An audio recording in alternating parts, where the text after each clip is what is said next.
Hi, this is Sharon, the Youth Services Consultant for the Vermont Department of Libraries. It's April, and we're going to talk about what I've been reading this month.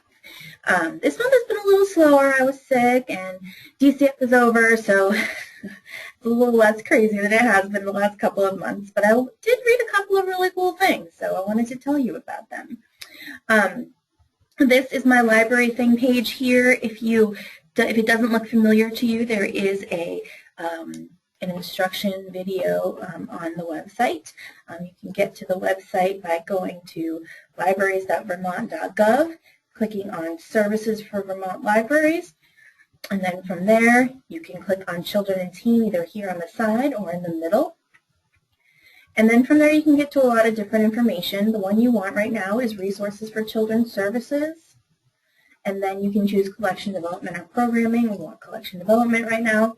Here's all my videos of new books. I haven't recorded my April one yet. And then this video will go right here. I just recorded a little rundown of the DCF list, my favorite ones. And then right here is an instructional video on how to use Library Thing. So that's that. From there, if you go to librarything.catalog/sparkle cookie, that's my alternate identity, you can get to my catalog. You can sort it however you like, and this is, right now I have it sorted so that it's sorted by date of entry. So the last ones I've entered. The ones that are empty, that means I haven't finished them yet. But everything else that has a rating and some tags, that means I've read them. So let's go back a little bit because I've read a little bit since I talked to you last. Let's see what we got. Okay, first I'm going to go up here and I'm going to go to all collections because I want to release some things that I didn't like. I think I was right about here. I don't actually remember. Yeah, I think I might have finished these. Well, anyway, we'll start right here with Fish in a Tree. This one got a lot of hype. Honestly, I thought it was a little disappointing. It's about dyslexia, about reading. There's a teacher. I don't know. I found it a little saccharine. Not my favorite book. It was definitely published with the Schneider Family Book Award in mind, but I thought it fell short a little bit. It wasn't my favorite. And it wasn't bad. It was definitely good, and the kids will like it. Dyslexia is something that we don't talk about enough in literature, and the teacher is just a fantastic character. But I thought it was a little pedantic, so not my favorite choice. The other one that I really didn't like was I'll Give You the Sun by Janie Nelson. I've been told that if I had listened to this on audio, then I might have had a different opinion, which it will readily admit that there are some books I just absorb better in audio. I wasn't able to get my hands on it. If any of you have it on audio and would like to lend it to me, I would love to listen to it. But I just couldn't get through it. I got to about 100 pages and I just did not care what happened. They're twins and they're art school and blah, blah, blah. I just could not. I couldn't do it. And my feeling is that if I have trouble, with the first 100 pages, I have more interesting things to read, so I just move on. That's not to say I won't give it another chance, especially in another form. But for right now, I think I'll skip it. I have to say that typically I am not the audience for Prince winners. This won the Prince Award.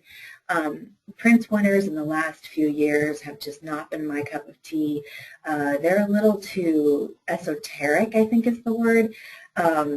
I don't know. They're literary, but this one was also just, I couldn't find the appeal, which is too bad because I really like the cover.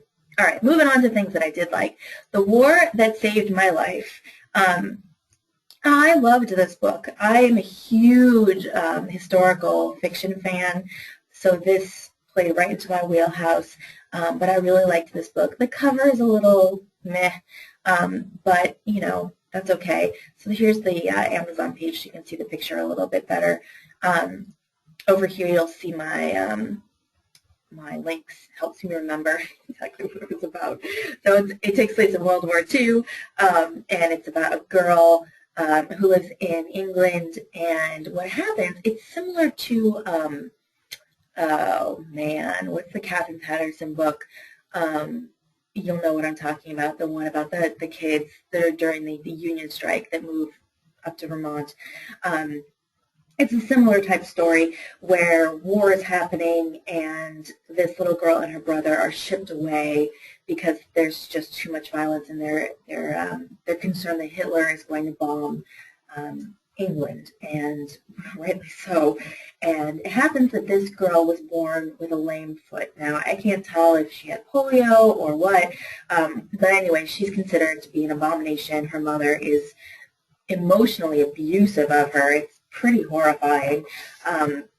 She can't really walk and she had never seen a doctor, and so she basically crawls and never leaves the house because her mom's so embarrassed of her, which is just horrifying. And then they're sent away because of the war, and her mom's just kind of like, whatever, and sends her away, and they find a family and this woman who really loves them. And the tricky part is at the end of the war, well, not really the end of the war, but the end of the threat, they're supposed to go back home, and that doesn't sound that good. And it turns out mom doesn't really want them back. It's a little upsetting. It's definitely like a young middle school type level read. A lot to discuss in here.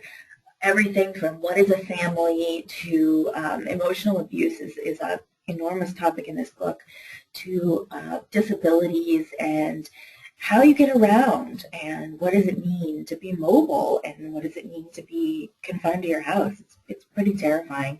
I really think that kids are going to love this.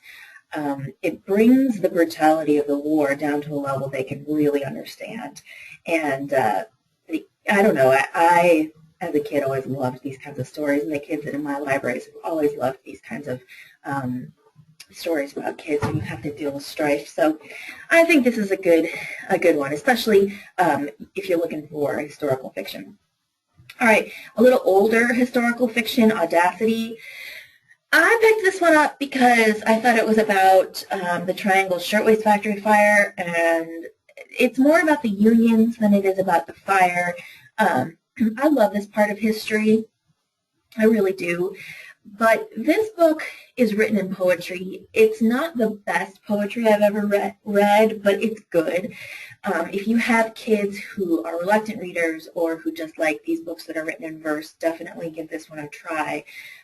It's about a girl who is Russian Jewish, and she is working in a factory, and she gets wind of the union, and at some point she's the only one in her family who's working, and times are tough, but she really believes in union rights. That part I find a little hard to swallow, just because she is expected to take care of her family, and yet she's kind of running off of the unions. I mean, I understand the idealism of it, I really do, but the realism of it is a little hard to swallow. However, for a kid's book, not bad. And it's less about the strife of the tragedy of the fire than it is about workers' rights and basic things like sick days and holidays and working seven days a week and making room for your family. So it's an interesting window into what working conditions used to be, and it's interesting because some of these same conversations are being had now. So I think it could be a good conversation for your middle school and high school kids. All right, the next book, King Dork. I'm going to pull this up on Amazon for you. This is a sequel, a long-awaited sequel. I love the cover because, actually, let me pull up the original one. Here's the original one, King Dork, and you can see that what he's done is he has defaced Catcher in the Rye, which I do not like Catcher in the Rye, so I'm okay with that. But be that as it may, this book is hysterical. It was published in 2007, I think. And so we've been waiting a long time for the sequel. And, okay, so this book, Frank Portman has managed to encapsulate the mind and voice of the horny teenage boy in a way that I have never heard before in my life. It is wonderful. It's hysterically awkward, embarrassing, you'll feel all the feelings. And I just find his voice so authentic and so flawed and fabulous. Not a lot happens in this story. You know, he starts out, he has a head wound, and he's trying to figure out what's happening with his father, who had passed away in the previous book. You know, not a strong plot, but it goes in there with that list of books that I love, like Swim the Fly and Carter Finally Gets It, where it's just hilarious, good boy drama. And oh yes, he calls it the sex apocalypse. He talks about sex constantly, which again, classic teenage boy. So this is definitely a high school book. There's a lot of sex, there's drugs in it, music, you know, it's a lot about bullying and friendship and things like that. But it's all very relevant to the high school world. So if you King Dork, if you still have it on your shelves, this one might be popular. It might be worth going back and repurchasing the paperback, the original one, if this one looks like you have an audience for it. But it's up to you. All right, the next one is probably the gem on my list. It's called Roller Girl, and this book is flippin' fantastic. And I don't say that about a lot of books, but this one is already on my DCF watch list for next year. It's awesome. And I will tell you right now that I am not a huge graphic novel fan. However, this book is it has a fantastic voice to it, and it's about this girl who's coming into her own. She's 12, so there's a story about her and her best friend, and they have spent all their time together, and this one summer her best friend wants to do, I think, dance camp, and she wants to do roller derby camp, and so they go their separate ways, and there's all this drama about, are we still best friends, and do we have anything to talk about, and, you know, typical struggles when you're 12. But it's also about her finding her identity and learning to skate, and it's hard, and that comes through really, really well in the comics. The art is fantastic. Anybody who loves Smile or Sisters is going to love it. I'm not sure if there's any peaks. I don't think there's any peaks to the inside in here, but this book is just wonderful. If you have fans of these graphic novels in your library, which I'm sure you do, you need to purchase this book. I actually handed it to a coworker of mine who has a daughter who's 13, and I had her read it, and she said it was great. And I asked, would fans of Talmeyer's books like it? And she said yes. Well, actually, she drew me a little happy face and grunted, which in the land of 13-year-olds means yes. So anyway, this is a must purchase for every library. It's going to fly off your shelves. It's really, really wonderful. All right. So that's my star. I've been going back and reading some of the books that were on previous DCF lists. This one's on the list that is just closed this year, The Great Trouble. I'm sure a lot of you have read it. It's good. It's historical fiction, and it's about cholera, which I thought was interesting. Like I said before, I love historical fiction. It's a mystery, but it's a science mystery, which I'm a big dork, so I like that.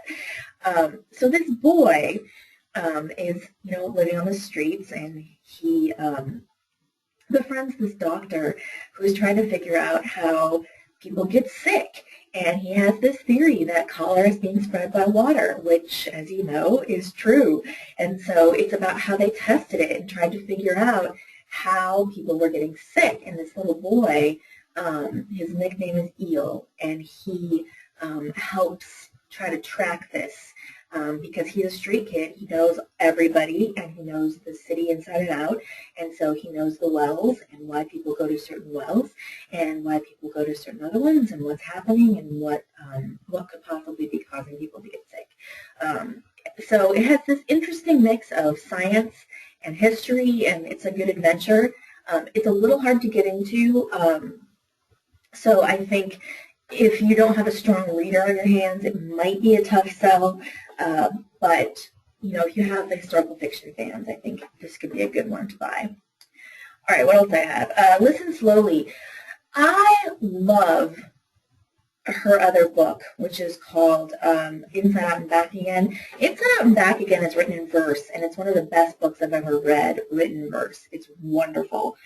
This book is written in prose, and it's not my favorite. I don't really like the cover. It's a little too fantasy for me.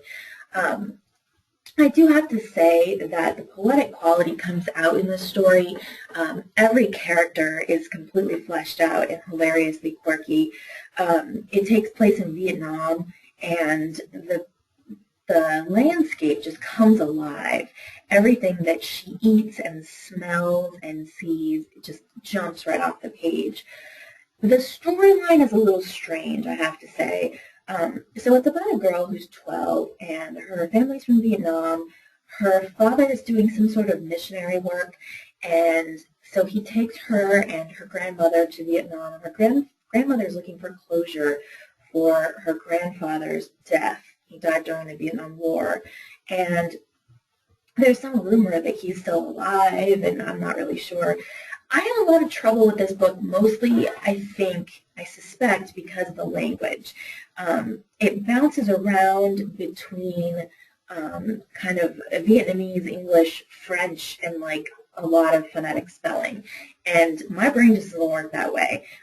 So I had a lot of trouble with that. And it was hard for me to tell when she was supposed to be speaking English and when she was speaking Vietnamese and it was being translated for the reader. So I had some trouble with that. But overall, the characters are really fun. She's having this adventure. She bonds with her grandmother and some friends. And the mystery with her grandfather is kind of tacked on at the end, which isn't my favorite thing ever. But, you know, if kids really like Inside Out and Back Again, this might be a good purchase. It's slim. It's a quick read. It took me longer than it should have, like I said, because I was having trouble with the language. I think it's on audio now. That might be better. I'm not sure, but there might be a place for it in your libraries. All right, Atlantia, Ali Condi.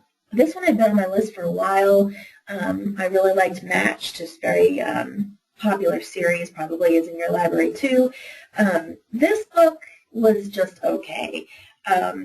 It's about sirens and, okay, so it's kind of this bizarre science fiction fantasy-esque book where the world has killed itself. And so because of lack of resources and because the sun, I think the sun was getting too powerful, they start a colony underwater. It's called Atlantia.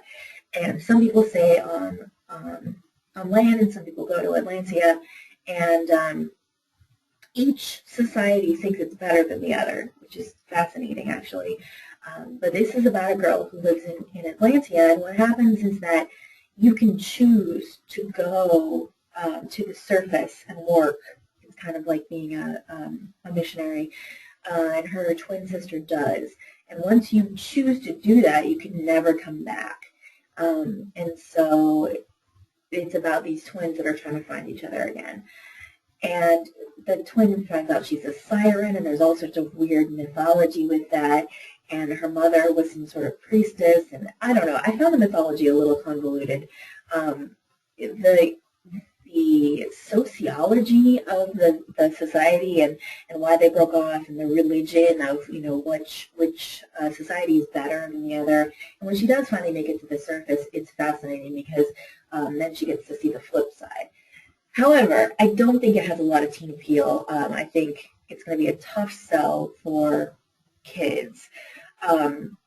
It took a while for me to get into it, so if you have hardcore Ali Condi fans, they're going to want it no matter what.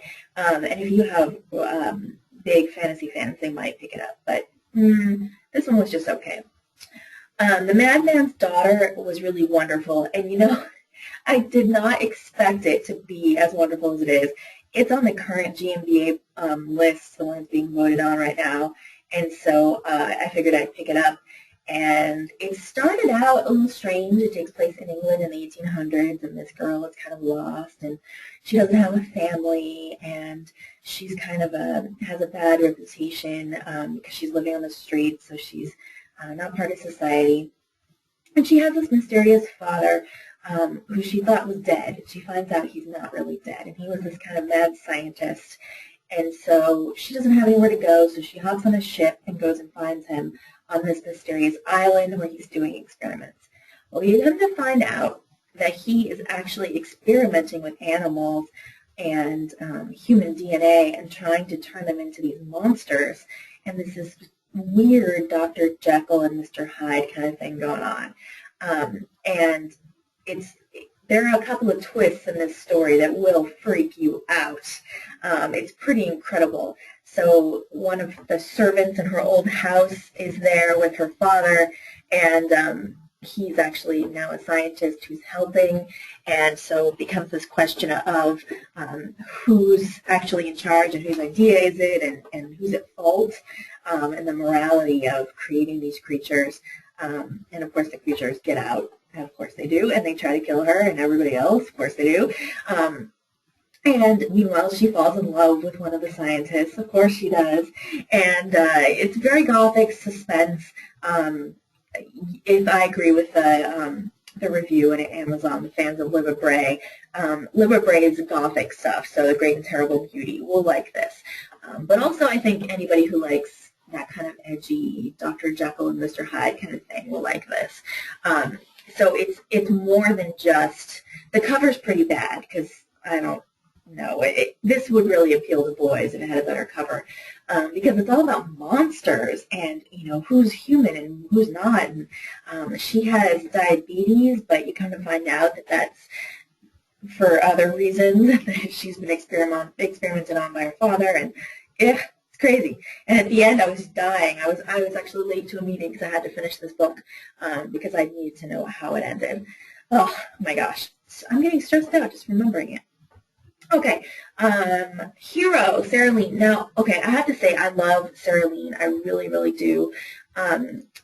She wrote Homeless Dog, and she wrote Our Dog Called Homeless, and she wrote another one, if I can remember what it is. Let me see if Amazon will pull it up. 100 Horses, which I really loved.